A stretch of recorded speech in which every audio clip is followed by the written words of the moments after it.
You touched your face 4 times in the last 10 seconds. You didn't notice. Nobody ever does. Right now, somewhere in your day, you are going to bend the truth, and your body is going to snitch on you before your mouth even finishes the sentence. Think about the last lie you told. Not a big one, a small one. I'm on my way. I love this gift. No, you don't look tired. Your brain didn't sit down and plan a cover story. It reacted, and that reaction leaves fingerprints. Here's the part that gets people. Lying is not one skill. It's 2 jobs running at the same time. Your brain has to build a fake story while also suppressing the real one. That's like trying to sing a new song while your body keeps humming the old one under its breath. Something leaks. It always leaks. Psychologist Bella DePaulo spent years studying this. In one landmark study, she had regular people keep diaries of every lie they told over a week. Not criminals, not spies, your neighbor, your coworker, you. The results were almost embarrassing. Most adults lie once or twice a day, and almost none of those lies are dramatic. They're small, social lubricants. Great haircut. I already ate. Tiny. Forgettable. And yet your nervous system treats every single one like a mild threat. Here's example 1 from her research. DePaulo found that people telling a lie tend to use fewer specific details than people telling the truth. Ask someone what they did last weekend. If it's true, you get texture, names, weather, a weird moment at the gas station. If it's fabricated, you get a summary. It was chill, just relaxed. Vague is the brain's shortcut because inventing detail on the fly is expensive, and your brain is always looking for a discount. Here's example 2. DePaulo also found liars tend to distance themselves linguistically from the lie. Less I, more passive phrasing. Mistakes were made instead of I made a mistake. Your subconscious is quietly trying to unhook your identity from the thing you're saying, like a parachute cord getting pulled without your permission. Now here's where it gets personal. You've done both of these.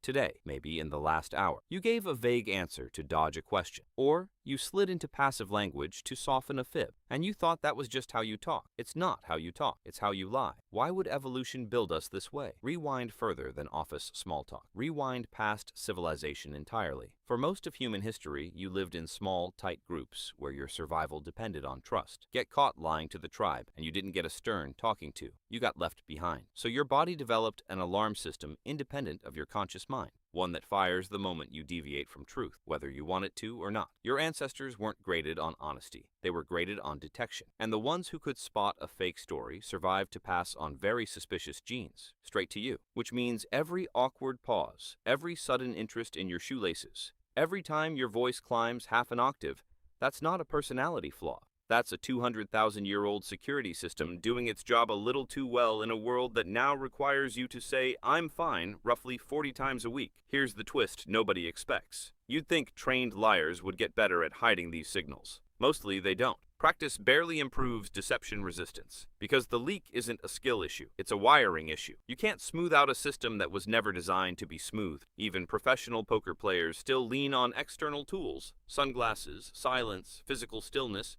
because the internal tells never fully go away. You are, biologically, kind of bad at this. So is everyone else. Comforting, honestly. So here's the modern mirror. Next time you're in a group chat and someone says, sorry, so busy, we'll respond soon, while very clearly online, you're not annoyed. You're watching 200,000 years of evolution play out over a text bubble. Next time your friend gives you a suspiciously short answer about how the date went, you already know. You're a detector. You've always been a detector. You just never had a name for it before now. And next time you catch yourself giving a vague answer, touching your face, or swapping I for we mid-sentence, don't panic. You're not broken. You're not a bad liar. You're a completely normal human being with a security system installed by people who never once said, no offense but. So go ahead. Tell the small lie. Say the food was great. Say you're almost there. Just know that somewhere under the surface, your oldest ancestor is standing guard. Arms crossed, watching you fidget, thinking the exact same thing they thought around a fire 10,000 years ago, caught you.